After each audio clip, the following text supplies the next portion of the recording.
Thanks for tuning into the Hidden Tracks podcast. You can find us wherever you find podcasts or listen to music. When you have an opportunity, please give us a 5-star review, write a little note, tell us how we're doing. We really appreciate it. It helps us keep this thing going. If you want to reach out to us, you can find us at Facebook at Hidden Tracks. Instagram is at HiddenTracks99, and if you'd like to send in submissions or talk to us or give us any feedback about what we're doing, our email is myhiddentracks99@gmail.com. Thank you so much again for tuning in, and I hope you enjoy the show.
What's up, everybody? Another week, another edition of the show. This week, I'm excited to have, after some long back and forth of getting this guy here, Brian Rothenbeck from the awesome band Demmers, who has an amazing album coming out tomorrow. You hopefully already streamed some of their songs and singles that they released, and hopefully you pre-saved it. If not, if you're listening today, pre-save it because it comes out tomorrow. So I'm very excited to have him here. Welcome to the show, Brian. Shane, thank you. Thrilled to be here. So let's get down to the nitty gritty. Tomorrow's the big day. Album releases. What are your feelings right at this moment, waiting for it to all get out? Honestly, I'm just happy. I'm happy it's coming out. I'm really just super chill about it. I don't feel nervous. We've been sitting on it for months and months at this point. So it's kind of just like I've already the joy of it coming out's already been taken away. Yeah, truly. Well, I mean, that's usually the problem, right? And that's why, like, when I try to ask a question like that, my next question always is, by the time it comes out, aren't you fucking already sick of the album? Oh, yeah, 100%. Yeah. Like, at this point, we've been playing these songs for however long, right? So yeah. The luster. It's honestly, it's freeing because now it's, all right, cool. The album's coming out and let's write some new stuff. Let's write the next one. Yeah, you don't have to constantly say, hey, guys, this will be on our album that's coming out after every fucking song, right? Right. And now it's like, it's out. Go buy it. It's at the merch table. Mm-hmm. Enjoy. But absolutely, yeah, I'm super pumped on that. I'm glad to. It really just like happened so quickly too. Like we recorded it right at the start of the winter, and now it's already coming out tomorrow, and I'm glad. My attention span, my ADHD is really happy for a quick turnaround like that. I mean, that is a huge turnaround. I mean, when my buddy right now, I mean, he's been sitting on an album for like a year and he's just like, the label's like not ready to release it. I'm like, dude, I would fucking go insane. Like, it's no terrible. fucking way. At that point, like you have to resist the urge to go back and tinker with it too. Yeah. Like the longer a song stays written and unrecorded, the more I'm just like, well, what if we try to do this? Oh, we could add another verse or two to this. Well, that's the thing I always say. Like, you're just adding, after a while, once it's done, if you go back, you're just adding more paint to the picture, and the fucking painting's now fucked up. And the same thing, Right. Like you're adding more salt to a steak. You're like, oh, maybe I'll just a pinch more, and then it fucking ruins the whole thing. Yeah, so like, just be satisfied. It's done. It's recorded. We're done. Move on. There's always so much toothpaste you can put in the tube. Yeah, like it's. Now, when you guys, I mean, that is a huge turnaround. That's fast. That's awesome. The recording process for you guys, was it like, hey, we have 4 days to get this done, we got 2 days? Like, what was that like? And were you able to take a little bit of time, or what was the process like? We had production from the time we started production to the time that we had like a final mix. We recorded the record in 3 days, like the whole LP plus like some B-sides. And then we had a mix within 2 weeks that we were done with. It's really like we did it at Nada. Yeah. And it was like the fastest I've ever made anything in my entire time playing music. It was like it was blink and it was over. I got my guitar tracks done before lunch. It was truly, I've never experienced anything like it before. That's awesome. I mean, that alone is freeing, to just be like, oh wow, that was okay. On to the next. That's great. Awesome. No time to second guess myself. No time to be like, well, what if we move this part? I could do like a little like more noodle in here. It's like, nope, this is it. That take sucked. Move on. Like, yeah, do it again until you get it right. Okay, it's right. Let's go. Yeah, it's a big thing. If guys like, some guys will rent out a studio for like a week or two and they'll start to put things together. I'm like, honestly, that's too long. It's too long for you to fuck something up. 100%. Like, you hear the stories about like the people that are like, oh well, we rent the label rented us a house in like the Hollywood Hills for 2 months, and then like, we wrote about 150 songs and we got about 12 of them were good. And it's just like, I don't think I would probably write 12 okay songs in that time, and just like, I don't know, probably do too much drugs. Like, yeah. I feel like the limitations are really what make are what make art good, in my opinion. Yeah, I mean, you hear the stories too about guys that like their number one hit, is they needed another track for the album and they had 25 minutes to get it done, and they get it done and it's like the biggest hit in the world. It's like, yeah, you're pushed for something. Like, man, how do you create magic so fast? And that's just how it does. Like, it's a good thing to have a little bit of pressure on you instead of having like, we got tomorrow, Right. Now, it never gets done tomorrow. I've been writing the same record for like 6 years now. Like, it's not getting any more done than it's been. I love that. Well, let's dive into you a little personally. Moment in your life, you're a child, you hear music for the first time and it makes your ears stand up. do you kind of remember like your first musical memory, like what it was that piqued your interest? Like, did you grow up in a musical household? Was there like me growing up to doo-wop and Bob Seger and Gordon Lightfoot and shit like that? Or what was going on in the background that started to pique your interest in music? I'll say like we kind of grew up in a musical household in that my parents bought a house and it just came with a piano because the previous tenants just didn't move it out. Well, because it was a piece of furniture. Every household had one. Yeah. So we had a piano, and then, you know, my parents needed something for us to do. So my sister and I took piano lessons. But like, it was never, you know, I think that my family is artistic, never like as a profession or never really like practicing. But you know, I grew up with like Roy Orbison, and like my dad was really into 50s and 60s music. You know, my mom was really into like Roy Orbison and Harry Chapin and that sort of stuff. So I got a little bit from both sides. But I really remember like Harry Chapin was a big staple in my household because, you know, we thought it was funny that he had a song about a truck that spilled bananas all over the place, not realizing that it was a horrible tragedy. Yeah. And I think that really informs kind of just my worldview at this point in my life. I love that.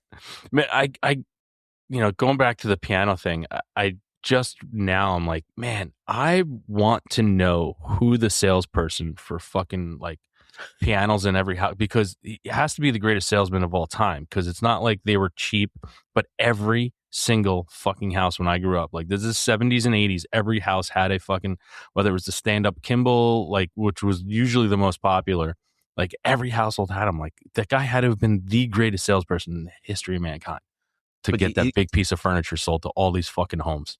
But you just make your nut once, because that's generational sale right then. Like you're only selling one piano. Yeah. So what was your gateway going from what you were listening to, what your parents had going on, to like, was there like a gateway artist or band that you had that kind of led you in the direction of where you'd find yourself in your teen years? I mean, it was prime time for a young Brian, because, you know, when I was let's see, like I guess like, you know, 12 years old is when Nevermind came out. So that was, you know, I was just the perfect age to receive it. Even younger than that, like I was really into my best friend growing up. His brother was super cool, and played bass in like an indie rock band in Jersey City. And so when he would come home from college, he would bring all sorts of like tapes and CDs and stuff back with him. So, you know, I got turned on to like They Might Be Giants and like Camper Van Beethoven and like those sort of like super artsy indie rock bands at a young age. So that was really like, I'm pretty sure those two bands really were the starting point for my more deeper interest in like underground music, I guess you could say. Yeah, shout out to all the older brothers out there that, yes, some of them could be douchebags at times, but they always had the music, you know, like my best friend growing up, like his brother introduced us to Metallica's Ride the Lightning.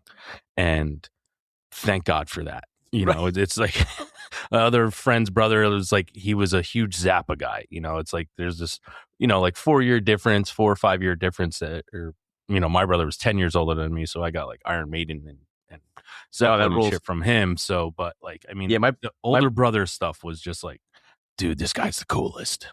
It came like my older brother, my brother's 17 years older than me. So he was like out of the house by the time I was born, and like starting his own family and stuff. But like we, you know, later in my life, I got more interested in music. He's a musician. So he's the Zappa guy. He's the Zeppelin guy that like kind of like, you know, turned me on to all those sort of bands too. Yeah, like here's the good stuff, kid. Right. Yeah. And I was just like, whatever, man. I'm fucking 22 years old.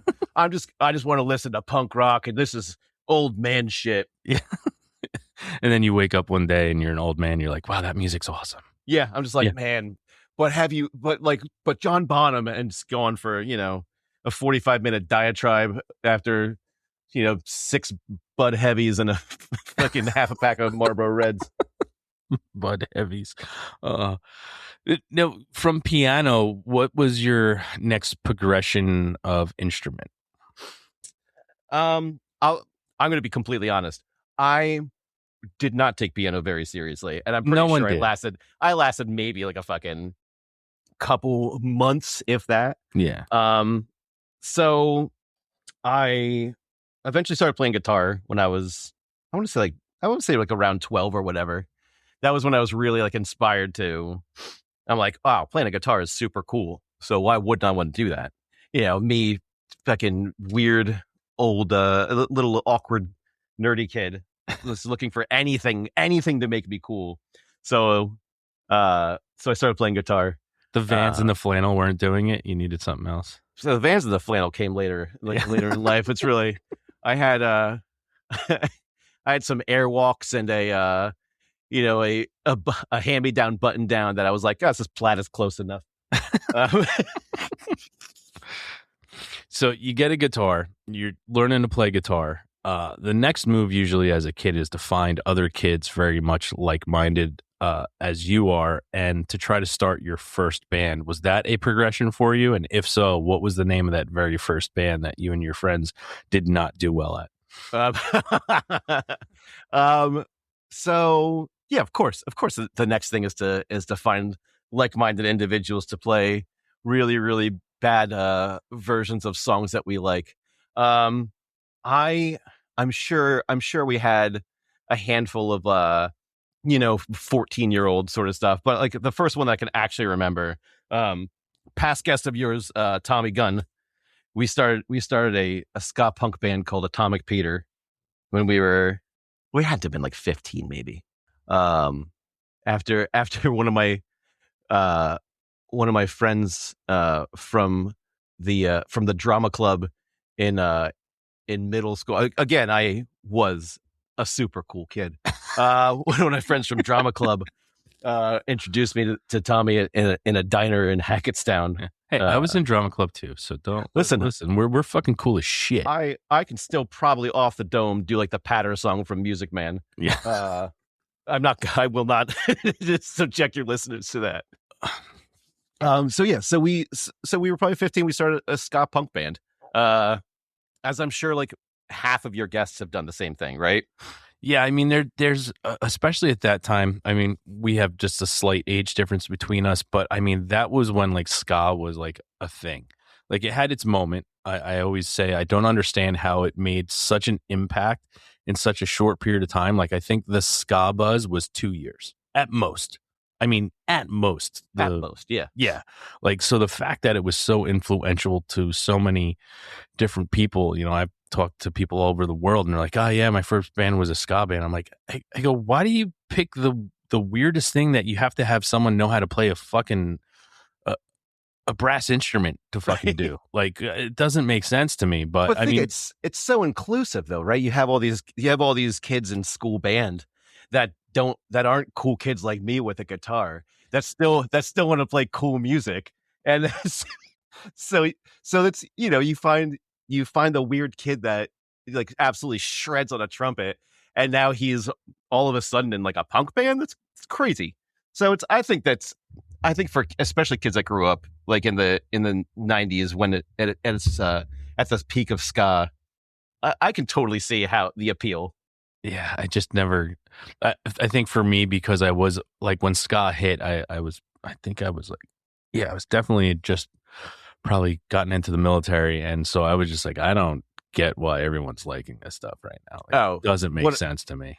One of my high school friends, joined the military right after high school, and he was of course a ska kid. And then the first time he came back, he's like, "Have you heard this band Pantera?" Yeah, I'm like, "You fucking changed, man." That's you completely changed. What was your bunkmate was from Alabama, huh? I mean, how it's do I every time I ask the dog if he wants to go for a walk, do I get that song stuck in my head? Of course. Well, like Pantera is inescapable. I love that. So where and when was your very first performance as a I'd say a non-professional player? Oh boy. Obviously the church choir doesn't count, I'm sure. The spring musical, probably not. Not like strangers, like you're amped up. This is gonna be the first time, like there's probably gonna be people maybe from a different school there too, or like you're doing something, and I want to know if you remember where it was and how you felt. I want to say it has to be the first like Atomic Peter show. I'm sure I've like, I've always like been a ham and like wanted to perform in front of people. So like, but like the first time I think I was ever like, this is my band and our band has a show and here's the show. It was at some community center in Long Valley. That like I've seen a photograph of it, and so therefore I know that I was there. I could not tell you anything. I couldn't tell you anything about it. I had to have been. I was either too cool to be there, or I was, absolutely giddy. Those were my two modes when I was a kid. I was either completely disaffected and just like, whatever, bro. It's, I got a skateboard. And so like, I now had a guitar and a skateboard. So I was like at least 2x cool. So, I mean, did you have a checklist of what you needed to be cool at that time? I guess like you were literally every day getting something new to be cool. I mean, I would like to, I think that the cool found me. Actually, it's really, it turns out I never actually became cool. It's just the world kind of caught up to me and it's like, oh, like weird nerdy guys are kind of cool. I'm like, fuck, I've been telling you this the whole time. But yeah, absolutely. I tried absolutely everything I possibly could have done to be cool. I love that. Now, going from playing your first, do you remember the first concert you ever went to? And then if it was different, the first one you ever got to choose to go to? No, I think they were one and the same. So like, it's not, I don't think we really did, like my family didn't do a whole lot of concerts. So we went with my friend's older brother, cool guy, Jersey City bass player. He took us to, I believe it was Roseland to see They Might Be Giants.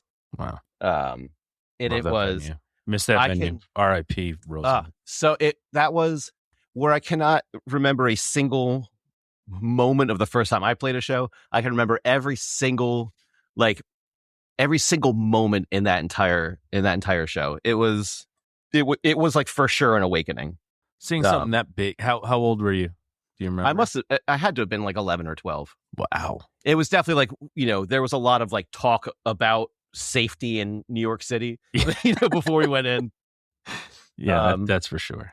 So, and like, it was, they at one point, they were playing a song and they had like puppets, like Muppet puppets, on strings with the spotlight just on the puppets, singing the song, and the band was all blacked out. And I'm like, and I just remember thinking, this is the peak.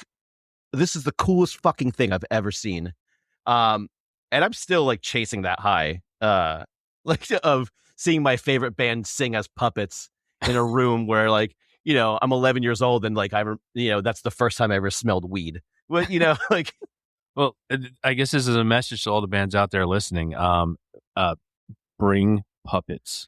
Dog, more puppets. Yeah, 100%. More puppets. If I can give one takeaway from this whole episode, we need more puppets in rock and roll.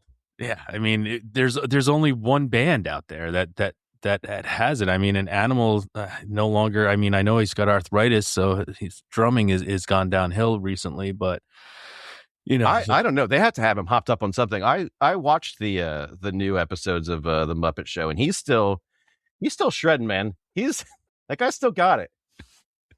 He has, and it's weird. Like his I don't know. He has to have a great stylist because his hair's never changed color. Like it's just crazy. It's incredible. Yeah. Like one of my favorite drummers. Someone asked me once, like, "Who's your favorite drummer?" I was like, "Animal from the Muppets." Absolutely, just pure passion. Yeah, it's really very straightforward. He's like Keith Moon wishes he could be Animal. Facts. Wow, we are a bunch of raving lunatics. Before I came up, like I was talking to Tommy about it, and I'm like, "Oh, I'm gonna do Shane's show." He's like, "Oh, it's cool. I had a good time." I'm like, "Yeah, I don't know, man. I'm an agent of chaos when I'm a guest on something. So I mean, it's if we ever get anywhere, it'll be a miracle. Your work cut out for you, my friend." So now talking about performances, throughout your life, you've performed countless shows, right? So this is a two-parter. Do you have a performance memory that stands out to you as like, wow, I don't think it can get any better than this? And then the other one is the performance memory of, I don't think it can get any worse than this. And then every time you have like a bad show, you always look back at this one and say, at least it wasn't that. Yeah, of course. Absolutely. I mean, every amazing show is a double-sided coin, right? It's as great as it could be, there's always like the one thing that like is humbling about it. I've never played anything where I'm just like riding high. I'm like, yeah, absolutely crushed it. No notes, would do it again in a heartbeat. My favorite story is that, one of the most exciting shows I ever played. We played I was in this band called Dead Swords for one show. And we were opening for Frank Turner at White Eagle Hall. So like it was like Dead Swords, it's a very thick, like shoegazy, absolute wall of sound band. And I love it. And then, it's not quite the same demographic.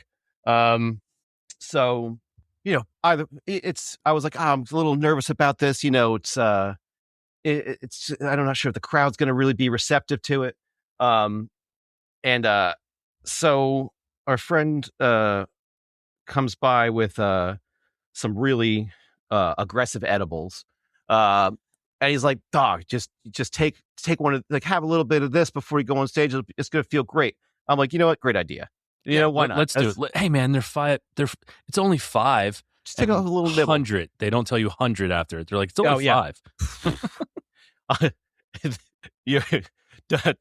not going to bury the lead here and say that that is not exactly what happened. So, really big moment for me. I'm like, one of my favorite venues, absolutely packed, sold out crowd. I'm playing with this band I really like, and we get on stage about 15 minutes before we were supposed to actually hit the stage. We were just going to do a line check, but everyone else just decided that we were going to keep playing.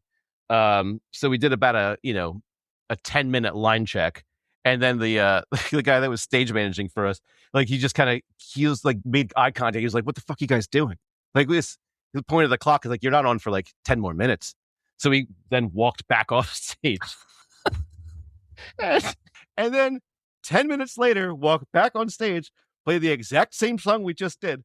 And I looked at the crowd one time, and in my head I said, "Nope, this is not for me right now." And so, all of a sudden it was then 30 minutes later, and I was walking off the stage. So, it was one of the, I had really, I had achieved this great dream and somehow found a way to kind of erase it in real time, where I could just kind of see like bullet points of it. So like, it's kind of never gotten better or worse than that. It all kind of happened at the same time.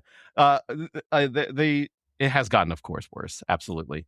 And then, like, at one point, Frank Turner comes backstage. He's like, "Oh, that was awesome." And the only thing I thought was tall. And then that's it. That's I fucking hope I didn't say it out loud. Like, you probably did. I probably did. I thought, I was like, I'm going to fucking die. So one of like the first like real extensive tours I did in my early 20s, we kind of just like did like a book your own fucking life kind of tour. Mm-hmm. where we just found, whatever random venues and just drove, gas was cheap then. And we had a van and no responsibilities. So us and another band, we were like a sort of avant-garde, would have been on a bill maybe with Captain Jazz kind of band. And we found ourselves in like this really like divey ass bar outside of Atlanta. And we played about 10 minutes, and then the owners came over the PA and was like, okay, that's good. All right, that's enough. And so we basically just got shut down. Just mid set after we now we're in Georgia. They didn't pay us. They charged us for all the free beer they gave us. And then that was it. And then it was on to the next town. And I think like that was wow. The whole night had a kind of just a shadow of I could definitely get murdered very easily tonight. In either from the patrons here, or if I like, it was just this building in the kind of in the middle of nowhere that, no street lights or anything like that. And it's just, if I wandered a quarter mile down the road, like I probably wasn't coming back either, from some, it's a shittier version of the Great Notch in the middle of the woods of Georgia. Yeah. It was wild. It was, and I think about that and I'm like, you know what? Fucking, it's no matter what show it is, no matter how bad the crowd, no matter how bad the drive there, like it's never going to be that bad.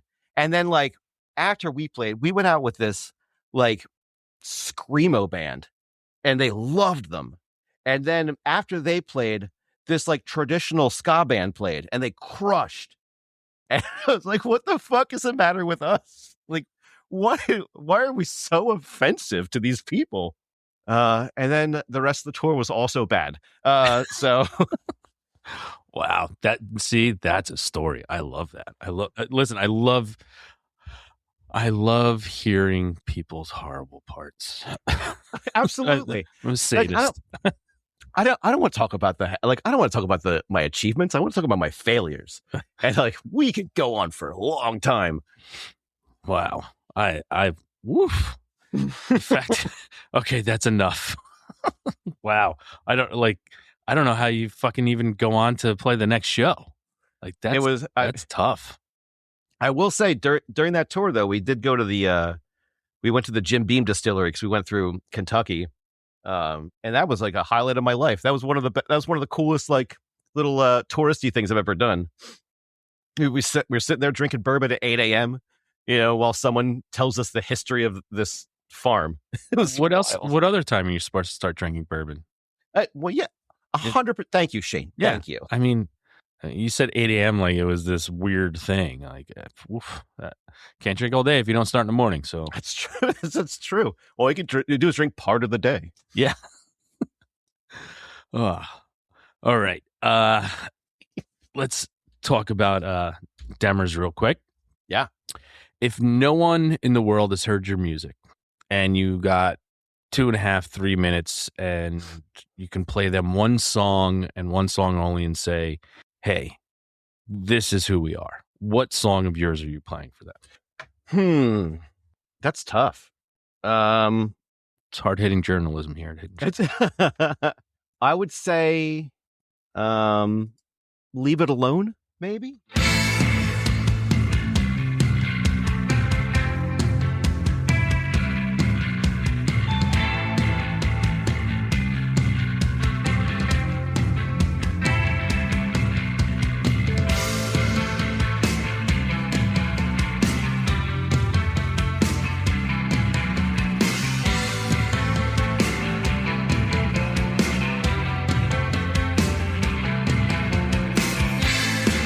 Shut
That's a song we did for a split with this band called The True Faith.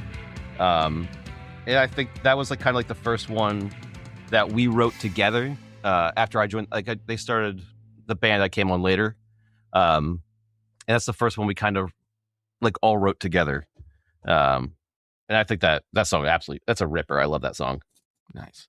Now, okay, so that you would play that for someone. Would you say currently it's your favorite song you guys have done, or is there another song you'd say this is my favorite song?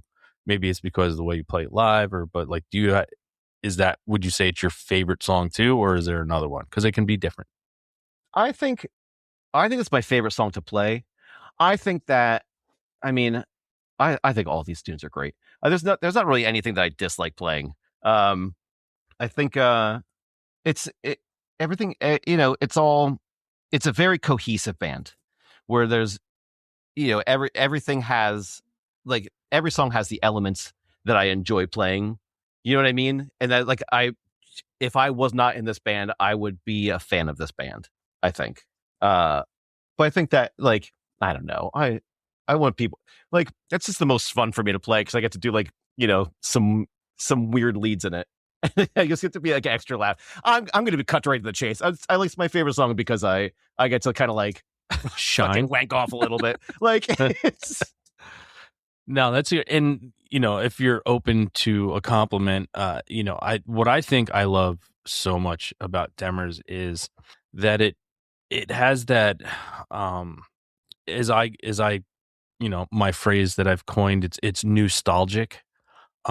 It's not playing on nostalgic new wave from back in the 80s. It's kind of making it seem like you're your own thing. It's new, but we kind of know where the sound comes from, but you guys are basically doing it completely new and making it seem relevant again. Well, thank you. I appreciate that. Yeah, I don't think that anyone is shy about what their influences are in this band, right? We definitely wear them on our sleeve, but we also you could take the band out of hardcore, but you can't take the hardcore out of the dudes playing the music. Yeah. So it's all we were all kind of forged in loud and aggressive music. I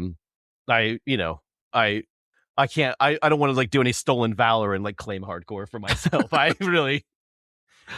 was definitely I'm the odd man out in this, and that I've spent most of my time on the periphery of a pit. I'm risk averse. Me too. Yeah. Again, yeah. I am very cool. Yeah. But we're intelligently cool. Yeah, absolutely. Yeah. I gotta work in the morning. We don't need to fucking get into that shit. Yeah, we can go hard until 9 p.m. Yeah. That's why shows need to start at 6. Oh my God. We played a show, I think it was last weekend, that it was over by 9:30. It was over by 9:30. I was back home in my PJs by 11 p.m. Oh, the dream. Dude, the greatest. I went to a concert. It was last year, and of course, when bands are touring, it's you just take whatever date they can get and do something. And it was a Sunday night, but the show started at 5. The opener went on at 5:30. Oh my God, where was this? It was at Asbury Lanes. Oh yeah, and again, opener went on at 5:30. Show was over at 8:30. And I'm usually I'm driving home from Asbury, and I'm all right, I'll be home in an hour. By the time I shower and do all this, man, my Monday's fucked. And I got home and got to shower and sit on the couch and put my feet up. I'm that was the greatest experience. It could have been the shittiest concert I've ever seen, but the fact that I was home. It was listen, every Sunday show should start at 5:30. What are we doing? That's watching HBO by 10. Yeah, I can go see a show and a Game of Thrones.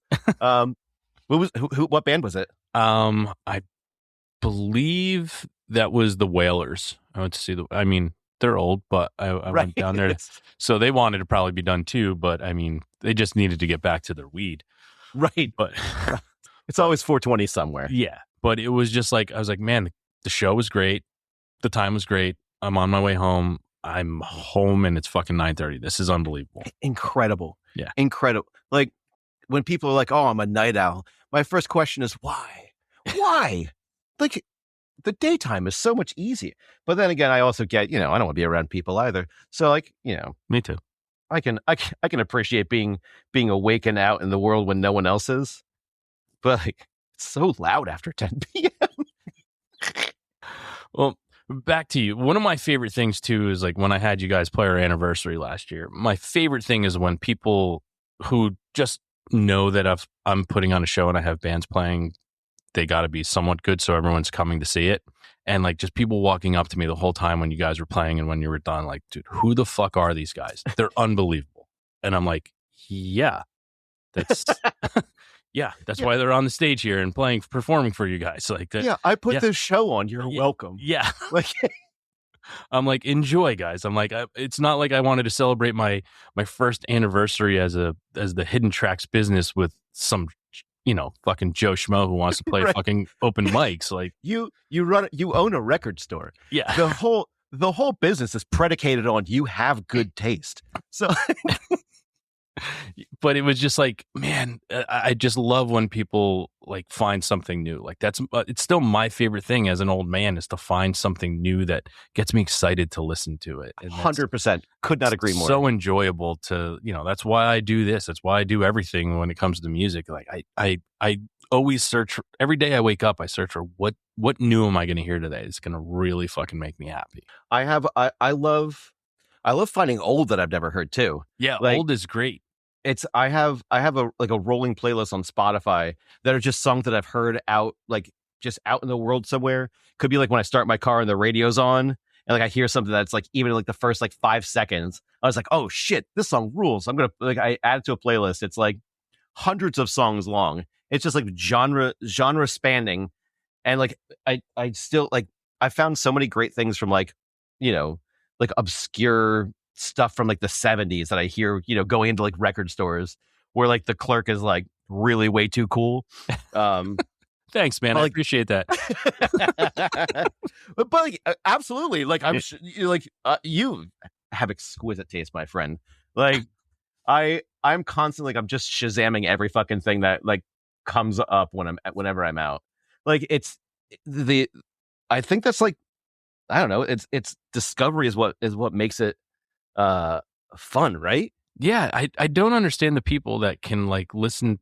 I do to a certain extent, but to the most I don't. Like when some people just have like they listen to the same 5 albums over and over again. I'm like, I understand that, but like there's so much more in this world. There's so much more at your fingertips that you can get into that, I tell people all the time, you never know when you're going to find your new favorite band. You just have to be listening.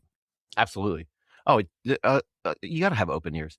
But like, I'll say this. I don't know if you run into this problem too. Like, I'm always looking out for like the next, something new, something exciting. And like, I find myself having a hard time like finding new favorite records because I'm so quickly on to like the next new exciting thing that like, I'll buy a record, I'll spin it twice and then it goes on the shelf. And I'm like, oh, that rule. I can't wait to listen to that again. And then the next week, 4 more records come in the mail. Yeah. Of like shit that I pre-ordered at the beginning of the year. I'm like, oh, fuck, I totally forgot all about this. And then like I'll listen to those 2 times and they'll go in the shelf and then on and on and on. And like to the point now where I have to keep like a notes app going where I'm just like, all right, here's all the records I listened to this year. And I'll go back to like, shit from January. I'm like, oh, fuck, I forgot all about that.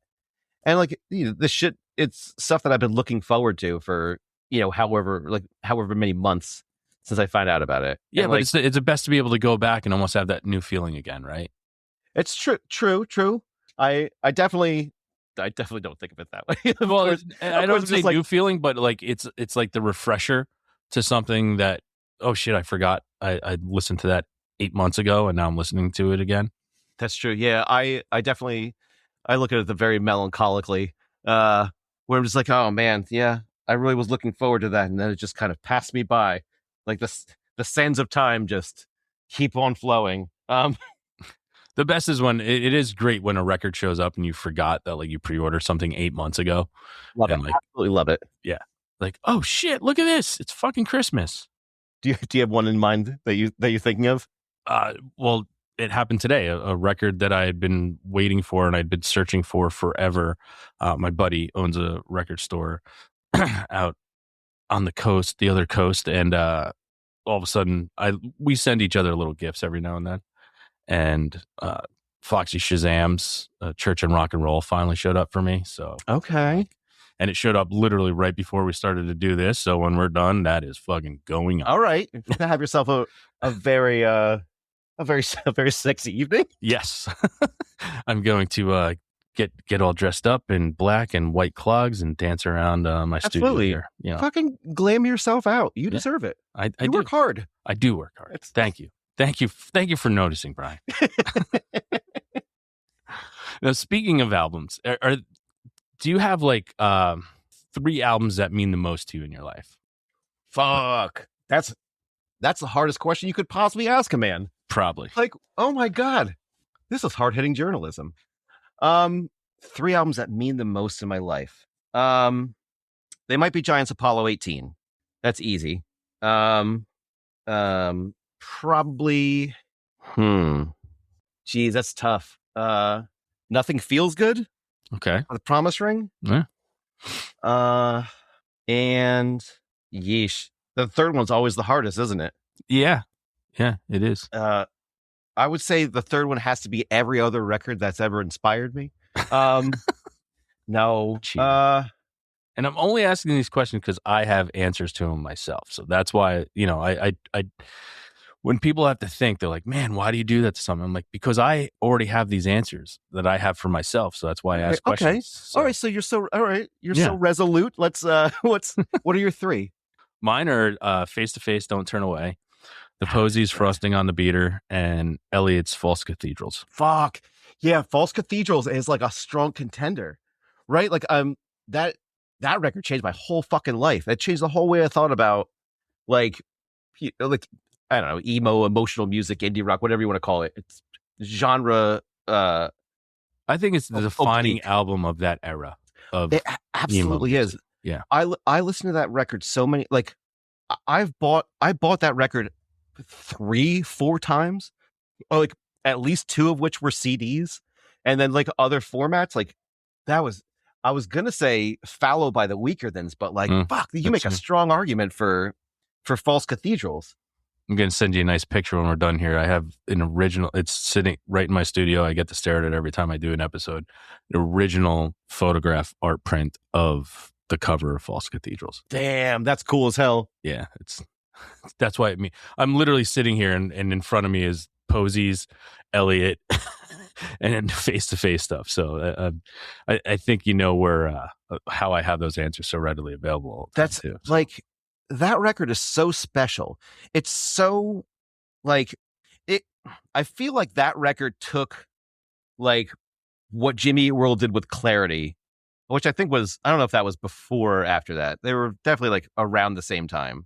But I think that is like kind of with like all of the like percussion production and like the kind of like, it's so cinematic. Yeah. And it's such a soundscape. It's such a vibe record. Yeah, well, and Ratterman's just an amazing drummer, and that's why I like God, he's insane. Stuff. It's just so like everything about it is so perfect, and it's so perfectly produced. I love it takes a lot for me to be like, something's like super overproduced. Mm-hmm. Like I love production on a record. I like swing for the fences, go big. Like this is, some stuff is meant to be raw and like emotional, and some stuff is just meant to be like fucking Queen, like yeah. It's so like it's just, but that's just the sweet spot, that fucking record, man. Like, oh, it's so good. Yeah, I mean, and yeah, Clarity was like the precursor. Like I had always like coming up with like Clarity is kind of like I went on this like, I've done an emo like diatribe of like what really made it what it could be, and I'm like, it always starts with Sunny Day Real Estate's Diary and Jawbreaker's Dear You, and then I'm like, then after that I go, if you want to run this like little gauntlet, I'm like, you start with Diary, you go to Dear You, you go to Clarity, you go to False Cathedrals. I'm like, we can go all the way, and like I can just give you like what the whole thing leads up to when people who are, you know, a little younger than us and they're like, oh, my chem is the best. I'm like, hold on, guys. Yeah. let's show you where it came from, because these guys deserve a lot more credit. Yeah. I'm gonna give you just a semester's worth of homework, like right out the gate. Like, yeah. But like, I think it's Clarity was unlike every other Jimmy Eat World record, right? So like, I feel like that was like Jimmy Eat World playing like a Mark Trombino record. You know what I mean? He was a producer on it. So I feel like the actual production is what made that record so much more than, like, greater than the sum of its parts. Yeah, but I think also at the time, I know they were, you know, the whole story behind all that is them getting dropped immediately after that and then coming out with fucking, you know, on DreamWorks, you know, comes the middle. But like, they're on Sony, they're trying to do all this stuff, and they were basically being told, you got to do something great. And they did, in my estimation, do something 100%. Absolutely fucking great. I think it's their best out. I mean, I'm a big Static Prevails guy because I'm a huge Tom Linton singing fan, but I'm like, I think they nailed it. I think they made almost a perfect album, like what can be considered a perfect album, and it still wasn't good enough for what people were looking for. And that's why, like, I hold that record in such high esteem over 100% anything else they've done. Like, don't get me wrong, Futures, Bleed American, all this stuff is good, but it's fine. Clarity is unbelievable. Yeah, unpopular opinion. Like, this is my hot take, and like, I think Bleed American is a perfectly fine record. I don't think that I don't think it's like, I know it's very seminal for a lot of people because it came at the time of their lives. I get where it. They were just like discovering that kind of music. But when that record came out, I was like, oh, I was disappointed. I was bummed out. Yeah, for multiple reasons. But like, you know, that record was. Clarity left set such a high watermark for anything that could possibly have come after it. Yeah, it's always hard to follow up something that, like, for the moment and age and like when it came out, like, it was so unique and so amazing that, yeah, you it's really hard to follow. Like, I feel bad for bands when they come out with something that's absolutely amazing, because it's like, well, now you're fucked. Yeah, you know, it's absolutely. Unfortunate. Now you're fucked, because not many bands ever recover from making the greatest album that they could ever make. Right. Like, how do you follow up a masterpiece? Yeah. It's like, just hang it up.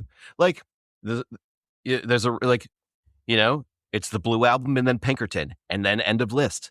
Like, facts. Like, that's a fact. Yeah. It's so crazy. And you know, you're saying hot take, but my hot take has always been, and I've said it here plenty of times, like, I'm out on Jimmy Eat World. Like, I got excited when Something Out Loud came out because it was different, it was harder hitting, and I was like, oh my god, this could be Jimmy Eat World's resurgence of like doing something different. And then I heard some of the rest of the songs and I was like, oh, it's just the same fucking band for the 9th album in a row. I'm good. Like, yeah, I'm out. I feel like that happened with like Death Cab for Cutie as well. Yeah, I mean, after Transatlanticism, like, Plans is fine, but like Transatlanticism, I think, was the high watermark for them. And like, I feel like such an old man. It's like, you know, the songs from like the early 2000s, like the records from like when I was in my heyday are kind of like the best ones, and like everything after that sucks. Like, yeah, and sometimes I think, you know, it's not bad for bands to not be together anymore. Like, it's okay to, like, as long as you left your mark. Like, that's my thing. Like, you know, Elliot's one of my favorite bands ever in the history of music. Like, someone asked me a question once: if you could have ever been a part of a band in history, what band would you have wanted to be a part of? And I answered Elliot immediately. And they're like, wait, what? I'm like, yeah, because everything that I saw them do live and everything that I heard, I go, that was the band for me. I don't want to be a part of the Beatles or something. I don't know. It was, and they're like, dude, that's fucking insane. Like, you have an opportunity. I go, yeah. I go, they put out 3 albums and then said goodbye.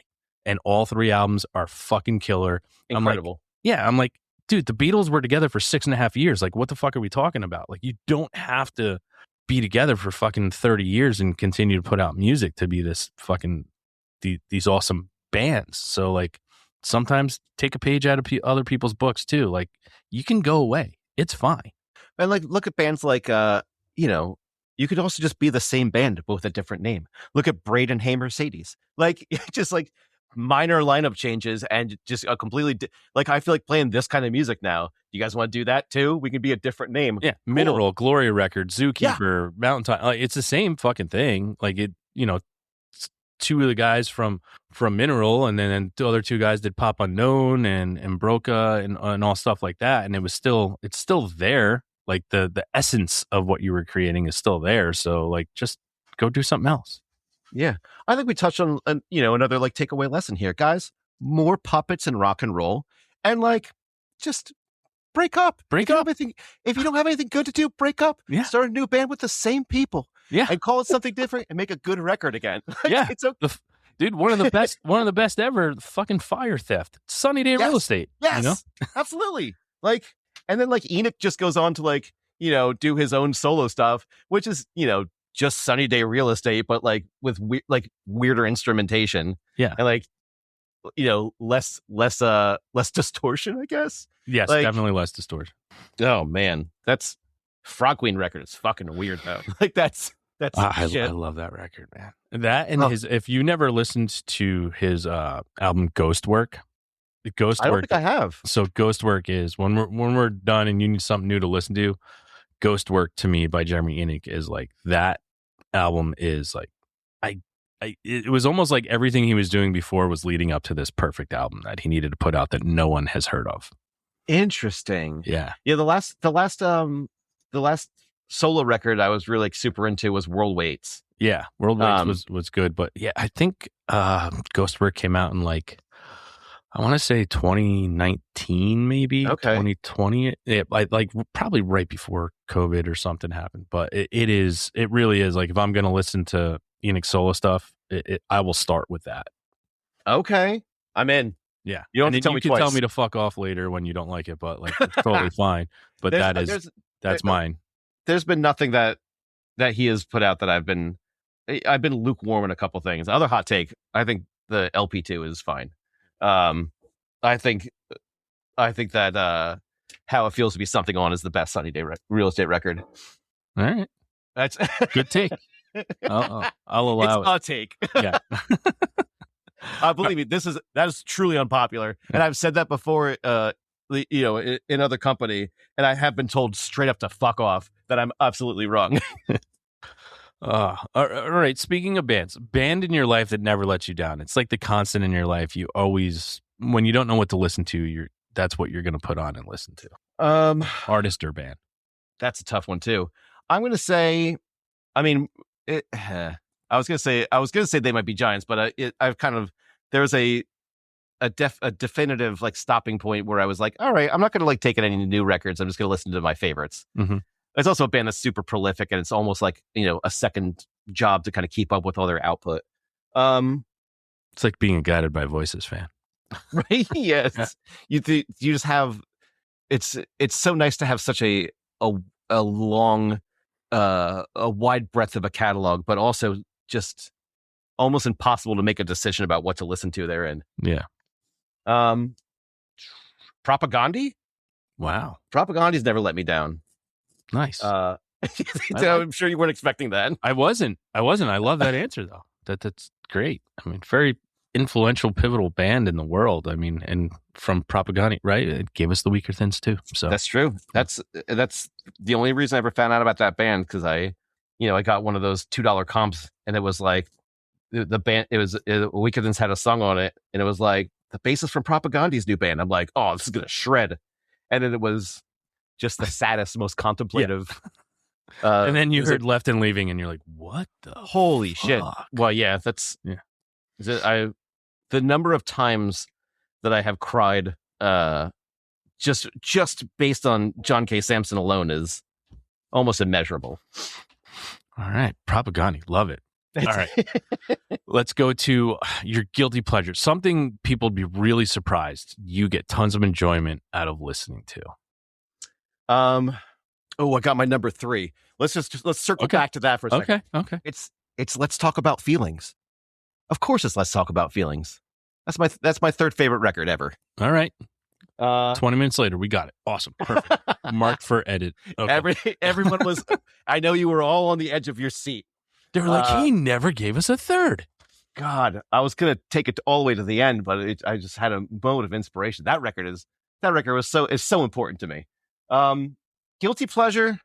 I mean, here's the thing. I try to find something to enjoy in every music that I hear. Like all the music that I hear, even if I'm just like, this is. I understand. Let's not by and large let's not like, big cock this or anything and be like, listen, there is no guilty, there's no this or that.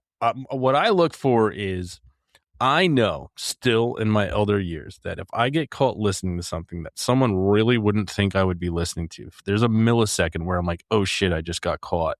But then I, bone up and be like, I like it. It is what it is. That's like, what is that 1 millisecond thing that you're listening to that your friend walks in and be like, what the fuck?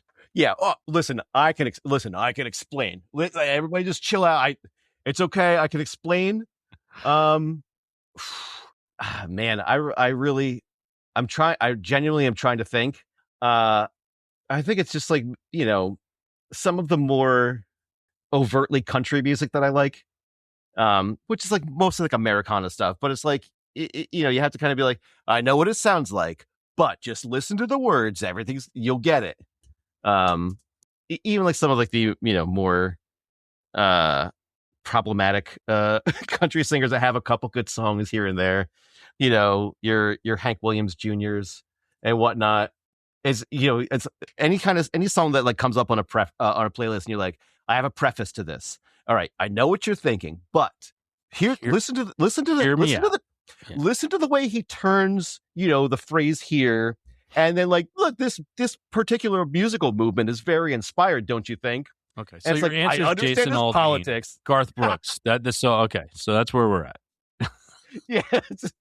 I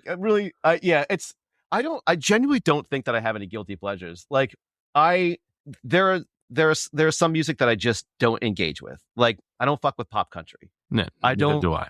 I don't, beleaguer anyone that does. I just find it to actually be offensive to listen to. But like everything else, like, man, you can play. Fuck it. There's some Taylor Swift shit that is absolutely fire. And I have no problem like, engaging with that. If it comes on, I'm like, fuck yes, let's listen to this. All right. Most overrated band of all time. Oh fuck. I actually do have an answer to this, but I can't off the top of my head. I can't think of it. The Beatles. Beatles were great. I don't think that they deserve the hype that they got. My hot take was, the Beatles. I don't care who fucking knows it. They're the most overrated band in the history of music. But also like, all right, but you're that band. You're the most famous people in the world, and like, it's. I think that there's the whole "we're bigger than Jesus" thing. Yeah. So like, either that was really funny or it was really cocky. It was both. Who's to say? Yeah. Yeah. Like, also kind of that's a good bit. Yeah. So like, I can. Like, is it their fault that they don't live up to the hype? I think Billy Joel is pretty overrated. Yeah. Okay. Like these takes. All right. But also Billy Joel fucking rules. So like, he wrote that down to Easter Alexa. So like, what the fuck do I know? All right. Other than Demmers, who's the most underrated band of all time? Ooh. Fountains of Wayne. Okay. Nice. That was fast. I think that band, everyone's like Stacy's Mom. I'm like, no, that's not even the fucking start of it, dog. Like that band was so special. And it's such good songwriters. And just because they wrote like, like college radio pop, the way they approach music was remarkable. Nice. I like that take. I love how fast you had that. That's right. I always have them locked and loaded. Yeah. All right. Your biggest, is there a band that you had an opportunity to see, but you didn't, and now you never can? So it's like your biggest show regret of missing. Oh, the last time Weaker Thans came around with the like they were playing like the full record nights. Mm-hmm. Yeah, the three And I have that poster hanging in the store. I had a friend. He's like, I got an extra ticket to the one in Brooklyn. I'm like, I'm at work, man. I can't make it. And I was at like, and I think about that a lot. I did get to see John Samson play a solo show at Rough Trade, like pretty much like right before the pandemic. I think that was like kind of like the last show I saw before COVID. Okay. And that was, I guess the last time he made me cry in person, but not the last time he made me cry at all in general. I saw him open for, he was by himself. He opened for the Hold Steady at a city winery, the old city winery, not the new. Oh, wow. And needless to say, John was awesome. And we got up during the middle of Hold Steady and went home. So he's just the best. I wish that I wish that he would get back to it. Yeah. And give up this silly looming career. Did you read that article? No. That was there was a piece written about him and talking about how he would sit in his basement with his loom, just weaving now instead of playing, and like that his old amplifiers were just places for him to put his thread. Oh jeez. Some of these people, man. You're the most talented songwriter of a generation. You're like, nah, I'm good. Yeah, you're the only person that can write a song about a fucking fantasy baseball draft and make it sound good. Oh my God, that song was brutal too. Just like so heartbreaking. He really just knows how to get me. Nice. All right. What album do you think everyone should hear? Like, if someone came up to you, just be like, you have to listen to this all the time. Like mine's usually like False Cathedrals. If you've never heard it, you have to listen to this album before you die. Oof, Graceland. Wow. Maybe that's my third. Maybe that's my number 3. It might be Graceland. Wow. It's it's such an outlier. It's such a, it was kind of, my own rant was like, oh, Chevy Chase is in this video. He's so funny. And like, and then it just and that totally undercuts how sad that song is too. And how just it's a record about a man being lost and having some kind of midlife crisis. So it's nice. Very relatable.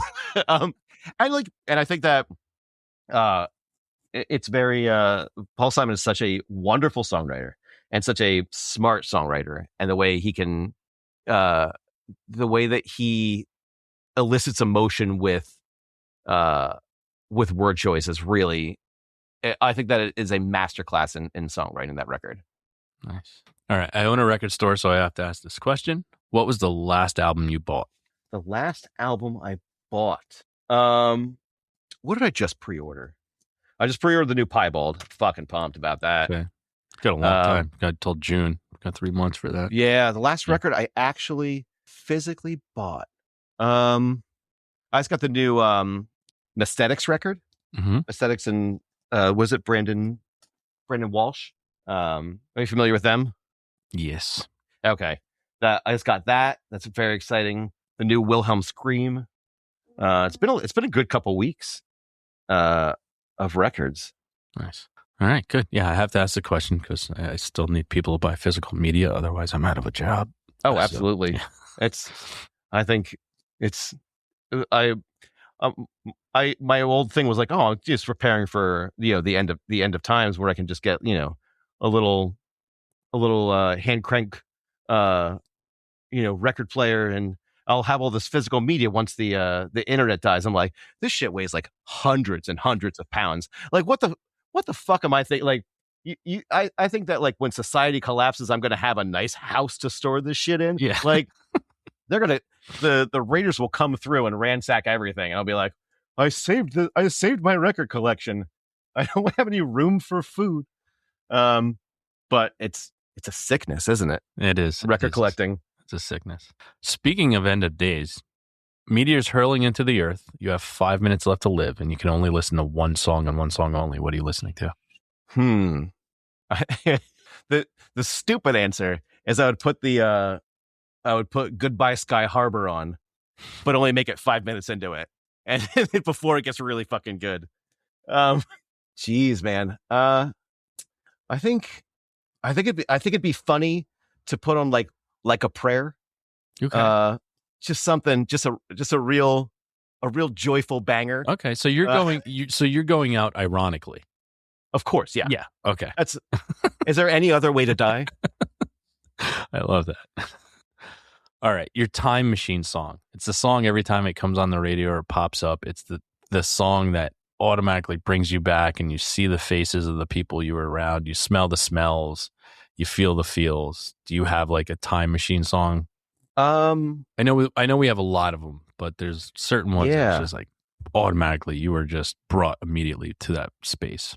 You know what? It's the first song off the Never Meant from the first American football record. That was I can picture it. I was living in the Lehigh Valley in Pennsylvania. Like a couple of my friends and I, like our first house, we were like 19 years old or whatever, and we rented this house. Like the whole fucking house was like $700 a month or something like that. And I can remember like driving home from work, because I still worked in Jersey, and I'd be driving home in my 1991 Volkswagen Jetta, listening to that song on cassette, and like I distinctly it is early spring. It is like just a little bit too cold, but I have a sunroof for the first time, so like that thing is always fucking open, and like that, just listening to that record over and over and over again, on that drive, and like that, just being a sad late teenager, and that was really, that's every time I hear that song, I'm definitely brought back to that. I can feel all the feelings like someone who's 19 years old can. Nice. All right, one what more. about you? So mine, oh, man, it's probably it's gonna be a weird one, but it was Bush's first song off of 16 Stone. What was the fucking name of the song? I forget the name of it. Every time it comes on, though. Was that Machine Head? Yeah, that's it. Machine Head. I you know remember that, and I remember pulling into my buddy's driveway when it came on the radio, and he came out, got in the car, and we both just like, we were blown away. And like, I remember that moment. I remember the car I was in, his driveway, the look we gave each other. So every time that song comes on, I'm just like, I'm brought back. And same thing. I think the T-tops, I had a Nissan 300, 1985 Nissan 300 CX. Whoa, that's such a cool car. Yeah, we had the T-top so off, and we were, and he got in the car, and I was just like, looked at each other like, what the fuck is this? This is the second you said that song, I was also transported back. I must have been like, that was like what, 1993 or 4? Yeah, or something like 93 or 94 probably. I remember being at this kid Jason's house that was like, I think it must have been middle school, and like we had like stolen a Red Dog from his dad, and like listening to Bush in his backyard, and like just kind of like sharing this like room temperature Red Dog, and like I'm pretty sure this is the first beer I ever drank in my life. Fucking Red Dog, love fucking it. Red Dog. At least it was an ice house. Oh no, I got there eventually. Yeah, I put some horrible shit inside my body. At least beer wise. Yeah, I mean, I think we still do sometimes. But all right, one more question until we move on to our final segment. Your house is burning to the ground, and all living things are out safely, even the goldfish. Everything's out safely. No one's injured, and you have a minute to run back into the house and grab one thing music oriented that means the most to you. What are you running back in and grabbing? Oof. I mean, I could grab my hundreds of pounds of records. I mean, I would have to, of course, I'd have to get my guitar. That's really the only thing that is of any worth, I think, in my house. It would be something to make music with, obviously. Mm-hmm. That's That's all I. The soundtrack to your life crumbling to the ground. You get to do that right there. Like I can't like I'd write a really good song at that point. That's inspiration right there. Yeah. All right. Well, we're coming in on our time here. So before we go to our final segment, I'd love to give you the opportunity right now to tell everybody all your cool fucking handles and shit and how people can follow and find out and get the album tomorrow when it comes out. So now's your opportunity, Brian, to tell everybody all things Demmers. All right. Yeah, check us out. The record's coming out tomorrow. It's being put out jointly by A La Carte Records and Protagonist Records. You probably just go. Most of our stuff is Instagram at this point. I don't even think that we have a website. You can find us on Bandcamp, Instagram. It's Demmers NJ. All my stuff, all my other nonsense, is all my social stuff is just at Rothenbeck for almost everything. I pretty much just only do Instagram at this point. I have dreams of becoming a Luddite and just, getting a flip phone and being done with it. And then, I realize I'm just all talk. So yeah, I mean, mostly I just post pictures of my breakfast and what shows I'm playing. But, if that's what you're into, I make some really good breakfast. I'm not going to lie. If you want some recipe inspo or some sad music, you know where to find me. Yeah, follow me for the food. It's honestly, it's the few things that bring joy in life at this point. Nice. Well, we are in our final segment. It is our weekly threes. It is 3 things you're listening to that you would like people to check out. You're going to give 3 things, then I give my 3 things for the week. Okay. Shit. Check out a band called Cryptid Summer. They just put a record out. They're label mates. They're playing our record release show with us, I believe. They're awesome. They're a really fun band. Let's see. Go back and listen to False Cathedrals.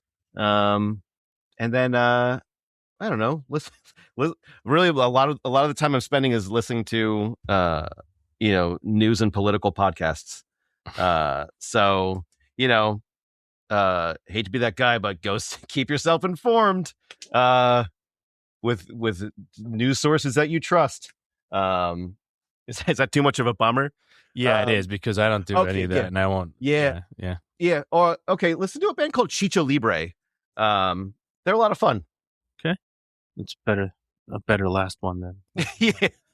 All right, my 3 for this week. My first one is a band called Las Vegas. Literally found them years ago, and they popped back on in my life, and I'm like, it's one of those things we were talking about before. Forgot how fucking great they were. Their self-titled album, Las Vegas, absolutely awesome Scottish band. Next is I'm going all old stuff this week, which is great because once you start cleaning out CD racks and stuff, you find shit you forgot about. Velvet Crush is another band. Teenage Symphonies to God is just a great, superb power pop record. And last but not least, another old one, a band called Crumb.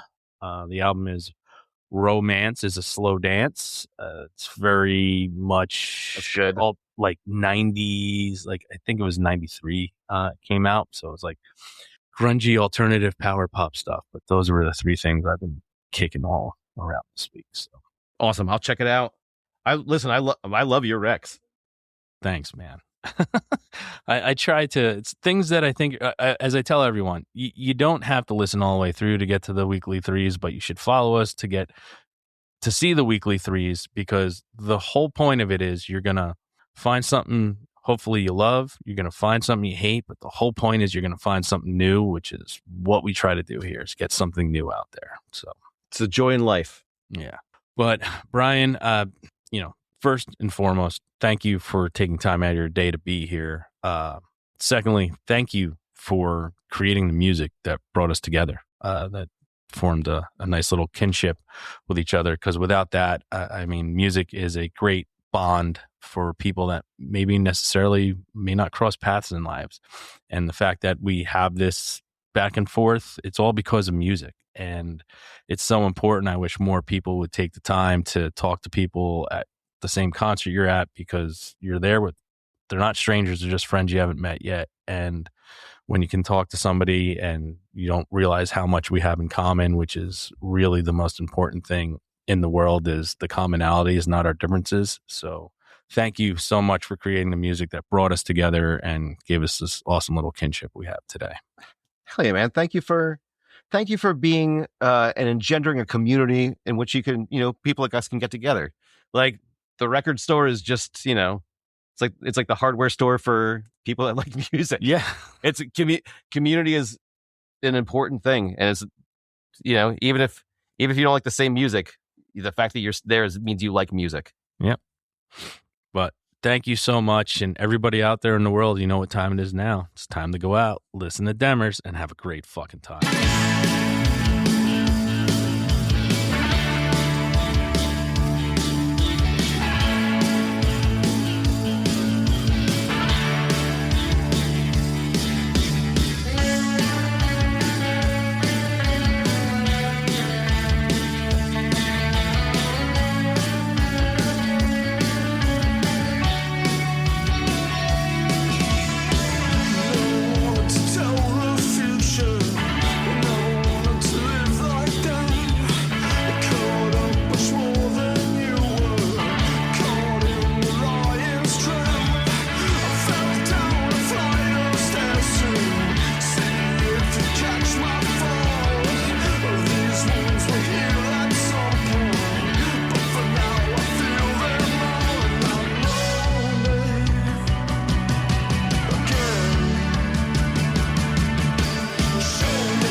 Thanks again for tuning into the Hidden Tracks podcast. We hope you enjoyed this week's show. Don't forget to follow us on Instagram at HiddenTracks99. Also, send all your submissions to myhiddentracks99@gmail.com. Tune in next week. You may find your new favorite band, and don't forget to go out and have a great fucking time.